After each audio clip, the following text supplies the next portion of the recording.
বিশ্বাস করেন, ওয়াল্লাহি আল্লাহর কসম করে বলছি, বিশ্বাস করেন, আপনার ইন্তেকালের পরে 40 দিন সময় লাগবে না এদের আপনাকে ভুলে যেতে।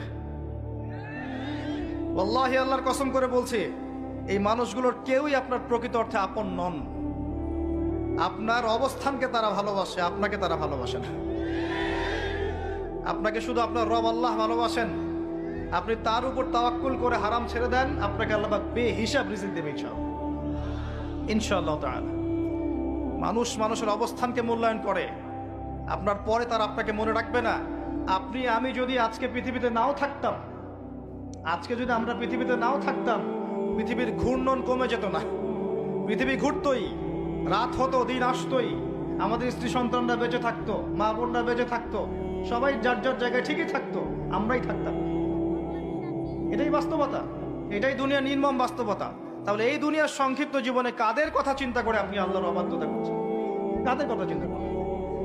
স্ত্রী সন্তান পরিবার পরিজন ছেড়ে দেন, আল্লাহর ওয়াস্তে হারাম ছেড়ে দেন, হালালে চলে আসেন। আমরা ইসলাম নিয়ে অনেক বড় বড় কথা বলি, কিন্তু সবচেয়ে বড় কথাটা হচ্ছে এই আয়াতটা, যেটা আমি তেলাওয়াত করতে যাচ্ছি।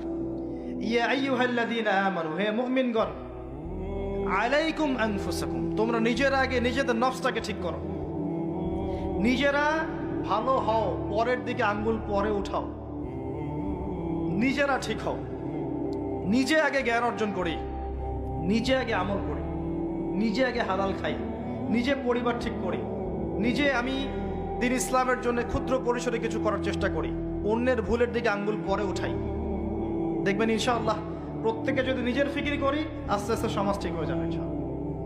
নিজে ঠিক না হলে কিচ্ছু ঠিক হবে না। আর নিজে ঠিক না হয়ে মানুষকে ঠিক করতে যাওয়া ঠিক নয়।